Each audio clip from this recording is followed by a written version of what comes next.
നീ ഇതുവരെ ഉറങ്ങിയില്ല അല്ലേ? ഇല്ല മാഡം. എന്തെങ്കിലും വേണോ? നീ എന്നും സാധാരണ താഴെ തന്നെയാണോ കിടക്കാറ്? ആ അതെ. അപ്പോ സൂര്യൻ നിന്നോടൊപ്പം പായിൽ കിടക്കുവോ? ഇല്ല. സൂര്യ സാർ എന്തിനാ താഴെ കിടക്കുന്നത്? സൂര്യ സാർ കട്ടില്ല കിടക്കുന്നത്. അല്ല, അതെങ്ങനെ ശരിയാവും? നിങ്ങൾ ഭാര്യയും ഭർത്താവും അല്ലേ? അപ്പോ എവിടെയാണെങ്കിലും ഒന്നിച്ചല്ലേ കിടക്കണ്ടേ? ഒന്നുകിൽ നീ സൂര്യക്കൊപ്പം കട്ടിലിൽ കിടക്കണം, അല്ലെങ്കിൽ സൂര്യ നിനക്കൊപ്പം പായിൽ കിടക്കണം. അയ്യോ മാഡം. അല്ല, അപ്പൊ നിങ്ങൾ തമ്മില് മറ്റൊന്നുമില്ലേ? മറ്റൊന്നെന്ന് പറഞ്ഞ? നീയും സൂര്യൻ തമ്മില് ഭർത്താവും ഭാര്യയും തമ്മിലുള്ള റിലേഷൻ ഇല്ലേന്നാ ചോദിച്ചേ.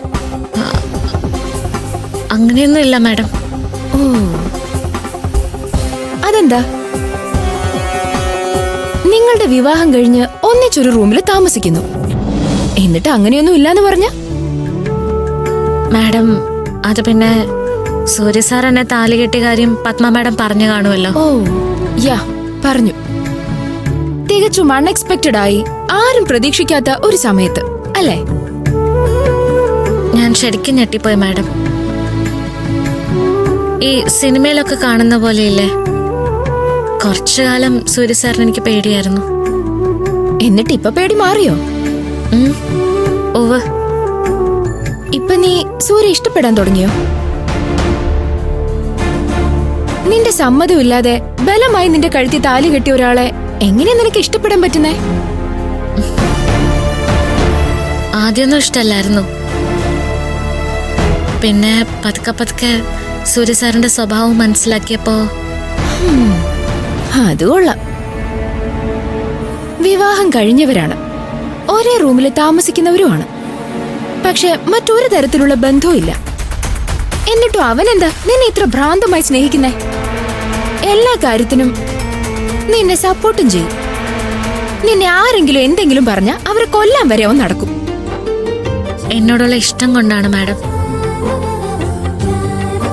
സൂര്യ സാർ എന്നെ ഇഷ്ടപ്പെടുന്നത് എനിക്ക് കിട്ടിയ ഏറ്റവും വലിയ അനുഗ്രഹം. ഞങ്ങളുടെ കിടപ്പുമുറിയിൽ സാറ് സാറായിട്ട് ജീവിക്കുന്നു, ഞാൻ ഞാനായിട്ട് ജീവിക്കുന്നു. ഞങ്ങൾ രണ്ടാളും ഹാപ്പിയാണ് മാഡം. നീ പറഞ്ഞതൊക്കെ സത്യമല്ലേ? നിങ്ങൾ തമ്മിൽ ഒരിക്കലും ശാരീരികമായി? അയ്യോ, അങ്ങനെയൊന്നുമില്ല, ഒരിക്കലും ഉണ്ടായിട്ടില്ല. നിന്നെ പോലെ ഒരുത്തിയെ കല്യാണം കഴിച്ച് കഴിഞ്ഞിട്ടാവും അബദ്ധമായി പോയിന്ന് അവന് തോന്നിയത്. അയ്യോ അതല്ല. പിന്നെന്താടി, പഴയ പ്രണയം അവന് ഇതുവരെ മറന്നില്ലേ? അതോ നിന്നെ ഇനി ഒരു പെണ്ണായിട്ട് അവൻ അംഗീകരിച്ചില്ലേ? നിന്നെ പോലൊരുത്തിയുടെ കൂടെ കിടക്കാൻ അവൻ അറപ്പുണ്ടാവും. നീ ഒരു തൊഴുത്തിന്ന് വന്നവളാണെന്ന് മറ്റുള്ളവര് പറയുമ്പോ അവൻ എതിർക്കും. എന്നിട്ട് അറപ്പോടെ നിന്നോട് മാറിക്കിടക്കാനും പറയും. ഇതാണ് കൊട്ടിഘോഷിച്ച നിന്റെയൊക്കെ ദാമ്പത്യം. മാഡം കിടന്നോ കിടന്നോ, നിന്നെ പോലെ ഒരുത്തിക്ക് അതിനുള്ള അർഹതയേ ഉള്ളൂ. കിടന്നോ, ഉറങ്ങ്.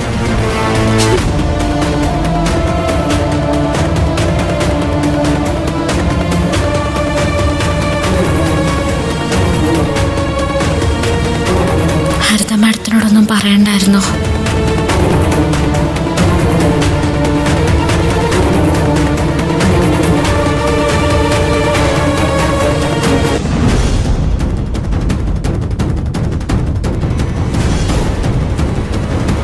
ദിവ്യ പ്രണയമാണ് രണ്ടുപേരും തമ്മിൽ.